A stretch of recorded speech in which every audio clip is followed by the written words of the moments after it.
Bismillahirrahmanirrahim. Assalamualaikum warahmatullahi wabarakatuh. Alhamdulillah. Alhamdulillahilladzi an'amana bini'matil iman wal islam. Wa nusalli wa nusallim ala khairil anam Nabiyuna Muhammad sallallahu alaihi wasallam wa ala alihi wa sahbihi ajma'in. Perkenalkan, nama saya Fitri Wardani dengan NIM 2214020084 dari kelas PBAC. Baiklah, di sini saya akan membahas hadis yang ke-12, yaitu tentang menunaikan hak jalan. Yang mana hadis ini diriwayatkan oleh Bukhari, Muslim, dan Abu Daud dan Ahmad. Bismillahirrahmanirrahim. Hadithu Abi Sa'id Al-Khudri radhiyallahu anhu. Anin Nabi sallallahu alaihi wasallam qala iyyakum wal julusa fit turuqati. Qalu ya Rasulullah ma lana buddun min majalisa natahaddatsa fiha. Qala Rasulullah sallallahu alaihi wasallam fa idza abaitum illa al majalisa fa'atu tariqa haqqahu. Qalu wa ma haqqahu? Qala Rasulullah sallallahu alaihi wasallam ghaddul basari wa kafful adha wa raddus salam wal amru bil ma'ruf wan nahyu 'anil munkar. Rawahu Bukhari wa Muslim wa Abu Daud wa Ahmad. Selanjutnya yaitu terjemahan dari hadis yang ke-12 ini. Hadis ini diriwayatkan atau disampaikan oleh Abi Sa'id Al-Khudri, semoga Allah meridainya. Dari Nabi Shallallahu Alaihi Wasallam, dia berkata, hindarilah olehmu duduk di jalan. Mereka sahabat bertanya, apa yang menghalangi kami sehingga kami tidak boleh duduk di tempat duduk kami? Padahal kami bercerita hal-hal yang penting yang berkaitan dengan kehidupan. Maka Nabi Shallallahu Alaihi Wasallam menjawab, maka apabila kamu enggan tapi meski duduk di situ, berikanlah hak jalan. Maka mereka bertanya, apakah hak jalan ini? Nabi Shallallahu Alaihi Wasallam menjawab, menjaga pandangan dan tidak berbuat kejelekan, menjawab salam, menyuruh berbuat baik, dan melarang berbuat mungkar. Hadis ini diriwayatkan oleh Bukhari, Muslim, Abu Daud, dan Ahmad. Selanjutnya yaitu terjemahan perkata dari hadis yang ke-12 ini.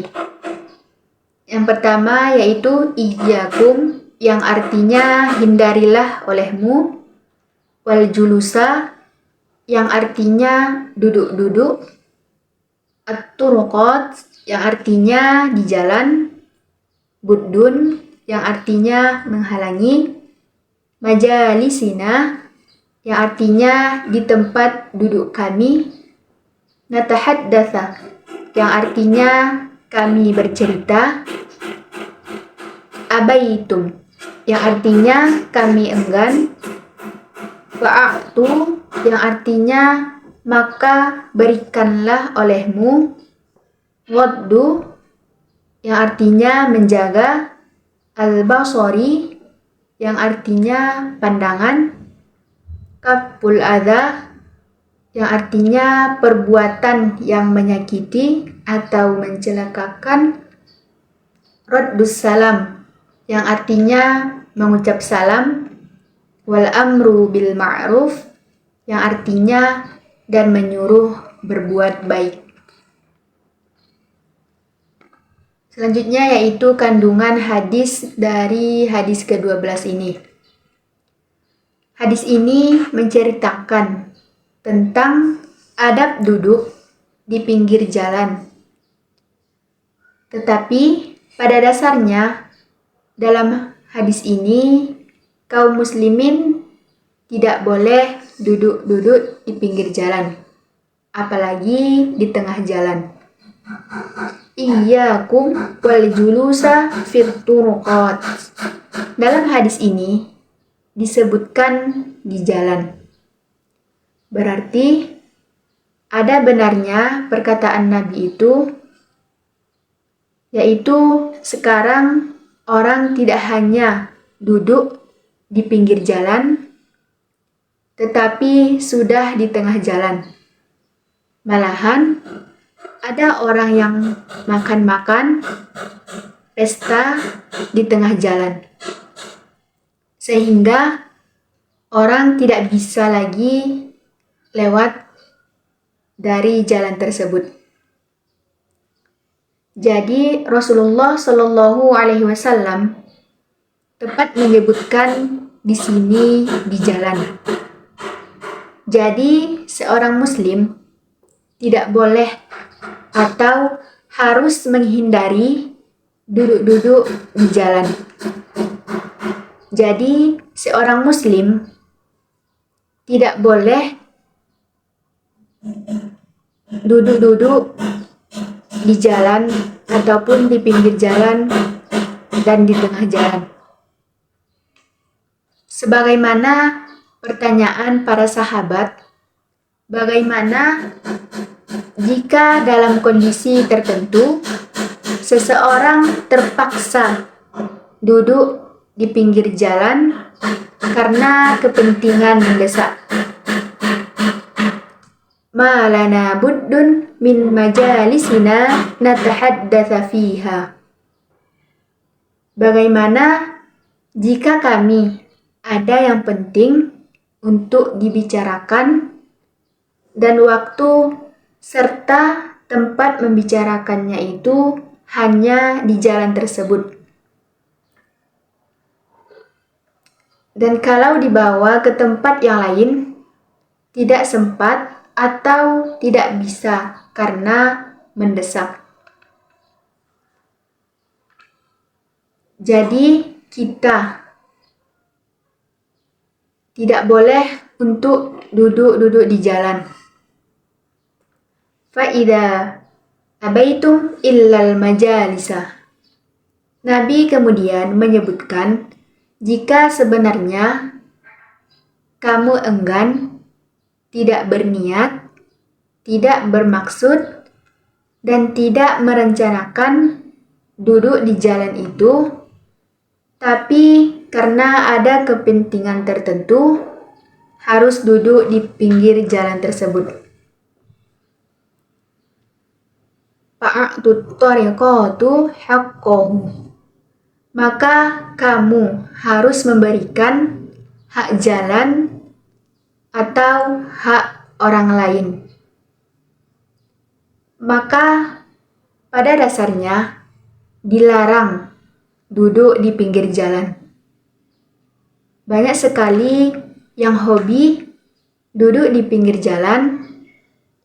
Dia hanya mengobrol, parkir motornya di jalan, malahan dia menghalangi orang yang lewat. Banyak yang dilakukan oleh mahasiswa dan yang lain-lain seperti itu. Kadang ada seperti menantang orang lain untuk marah atau cari-cari masalah dengan orang lain. Jadi, orang yang berakhlak baik harus meninggalkan perbuatan tersebut. Jalan itu adalah tempat untuk lewat, dan kemungkinan ada juga nanti orang yang kecelakaan jika kita duduk-duduk di pinggir jalan. Bagaimana kalau terpaksa? Dan Nabi mengatakan boleh, tapi hak jalan harus ditunaikan. Yang pertama, Nabi SAW berkata, Ghaddul basori, kamu harus menjaga pandangan. Jadi, jika duduk di jalan itu, jangan matanya jelalatan kepada orang yang lewat, apalagi untuk cuci mata misalnya.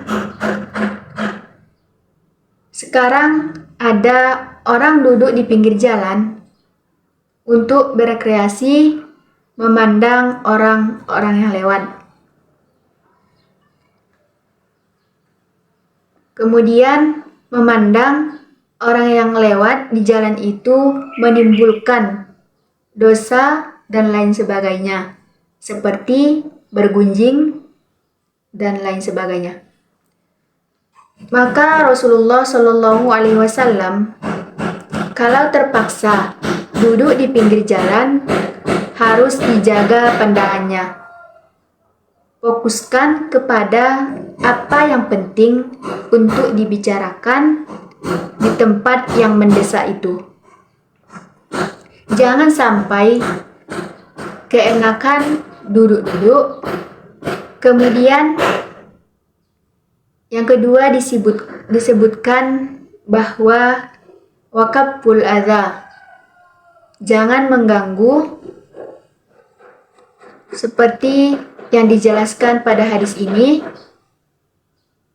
Kemudian waraddus salam, menjawab salam, maka lebih luasnya adalah memberikan keselamatan terhadap orang lain, jangan berbuat masalah atau ada orang yang ingin bertengkar di jalan tersebut.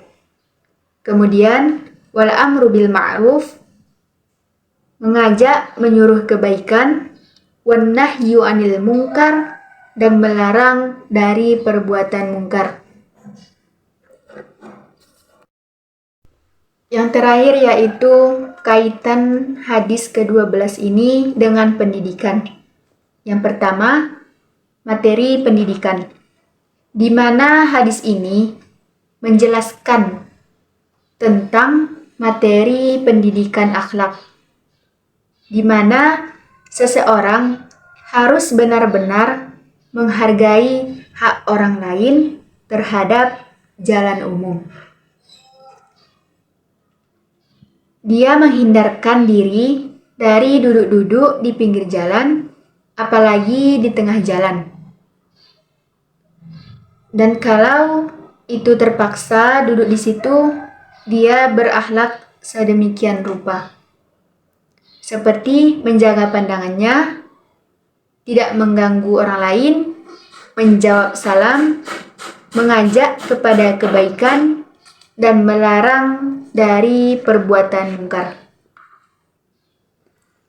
Yang kedua yaitu tentang metode pengajaran. Metode yang dipakai adalah metode tanya jawab, yang mana sahabat bertanya, Nabi menjawab atau diskusi. Jadi, seorang guru mengajarkan kepada peserta didiknya dengan jalan diskusi. Yang terakhir yaitu tentang kurikulum, di mana isi kurikulum itu harus menyesuaikan dengan kebutuhan. Mungkin sekian pembahasan dari hadis ke-12 ini. Syukron. Wassalamualaikum warahmatullahi wabarakatuh.